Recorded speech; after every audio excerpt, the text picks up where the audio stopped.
உங்கள் இல்லங்களில் வந்து உங்கள் உள்ளங்களை உயிர்ப்பிப்பது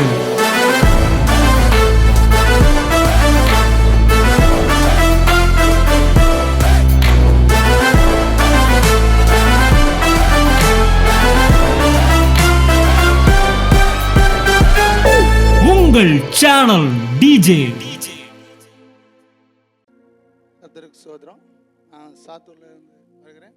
இதாவது 3ஆவது முறையாக வருகிறேன். மருமையனுக்கு இந்த இடத்துல கல்லிட்டு ஒருத்தன் போதை போட்டு எரிஞ்சிட்டான். அப்போ இப்படி ரொம்ப ஆண்டு சொல்லிடுச்சு. அப்போ ஆஸ்பத்திரிக்கு நாங்கள் கூப்பிட்டு போகிறோம். ப்ரைவேட் ஆஸ்பத்திரிக்கு டாக்டர் சொல்லிட்டாங்க 1 லட்ச ரூபா ஆகுன்ட்டாங்க. 1 லட்ச ரூபா ஆகுன்னு சொல்லிட்டு அன்றைக்கே ஒரு 10 ரூபா வரைக்கும் நைட்டில் செலவாயிடுச்சு. 1 லட்ச ரூபா ஆகும் அப்படின்னு சொல்லிட்டு, இல்லைங்க எங்களால் முடியாது, நாங்கள் கவர்மெண்ட்டுக்கு போகிறோம் அப்படின்னு சொல்லிட்டு வீட்டுக்கு கூப்பிட்டு வந்துட்டோம்.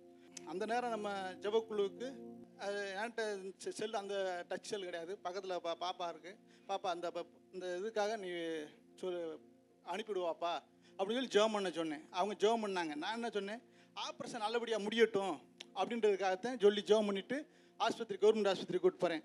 கவர்மெண்ட் ஆஸ்பத்திரி கூப்பிட்டு போனால் எக்ஸ்ரே எடுக்கிறாங்க, ஸ்கேன் எடுக்கிறாங்க, மாறி மாறி 1 வாரம் எடுக்கிறாங்க, மாறி மாறி நீங்கள் இதே ஆப்ரேஷனே பண்ண வேண்டியதில்லை, இன்னொரு டாக்டர் வரட்டும், அந்த டாக்டர் வரட்டும் அப்படின்னு சொல்லி மாறி மாறி எடுக்கிறாங்க. ஒன்றுமே நீங்கள் ஆப்ரேஷனே பண்ணவே வேண்டியில்லை அப்படின்ட்டாங்க. அவங்க 1 லட்ச ரூபா ப்ரைவேட் ஆஸ்பத்திரியில் சொன்னாங்க. ஆண்டவருடைய கிருபையில் நான் ஜெபம் பண்ண மாத்திரத்தில் ஏசப்பா பெரிய அற்புத சுகம் கொடுத்தாரு. அந்த நேரத்தில் அது ஆப்ரேஷனே பண்ண வேண்டியில்லை. 1 லட்ச ரூபா கட்டாங்க. அட்டன் டயத்தில் 1 லட்ச ரூபா கட்டாங்க.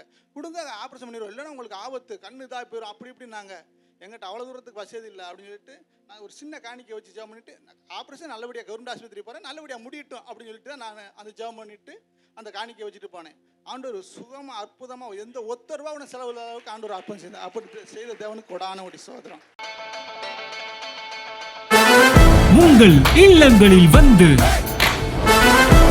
உங்கள் உள்ளங்களை உயிர்ப்பிப்பது